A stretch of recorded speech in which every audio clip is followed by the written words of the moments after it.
Probably the biggest challenge was how do we go further? How do we one-up ourselves from the first game? So we looked at all different facets of the game, all the things that we did well, all the things that we thought we could improve upon, and decided to let's improve upon all of those, including the ones that we did well. So we're really excited to show people where Borderlands is going. Variety of enemies is something that we identified as well that we wanted to improve upon.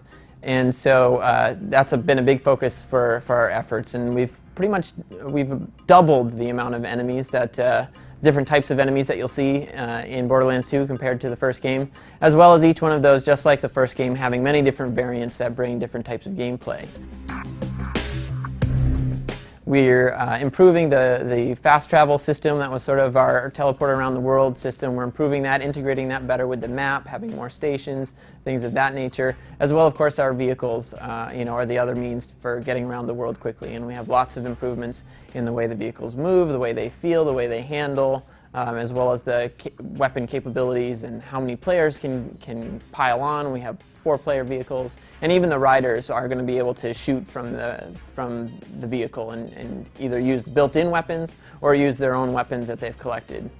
All of these sorts of things should help improve the travel experience in Borderlands 2.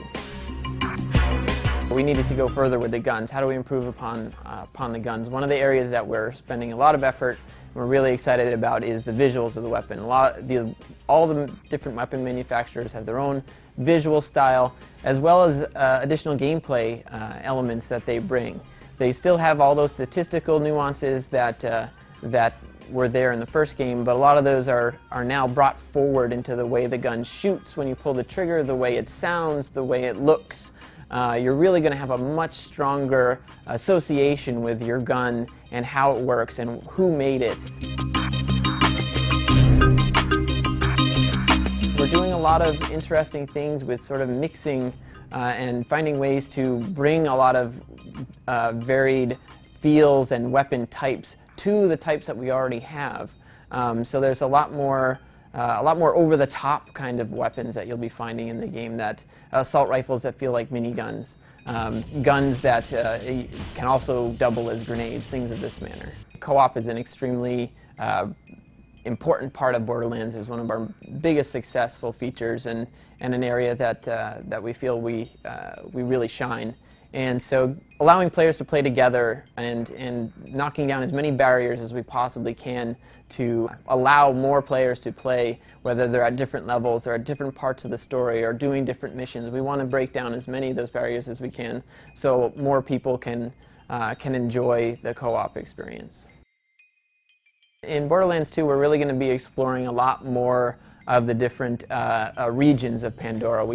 We saw a lot of the desert regions of Pandora in the first game, and now we're going to start exploring a lot of other regions. We're going to explore some Arctic regions, we're going to explore some more temperate grassland kinds of regions, as well as some additional areas that like caverns and cities and all kinds of things. The variety of the areas is dramatically improved over the first game. And along with those, of course, the enemies that live there. And we're doing a lot of effort to change the way that characters look depending on where they are. So you kind of have the snowy version of a creature if he lives over here, or the camouflage one that in the more lush areas. What I'm most proud of right now is the effort on the weapons and bringing all the style and flair that Borderlands can bring to the weapons, and the way they look and the way they feel and the way they sound. We're just making great strides there, and I can't wait for everyone to get their hands on it.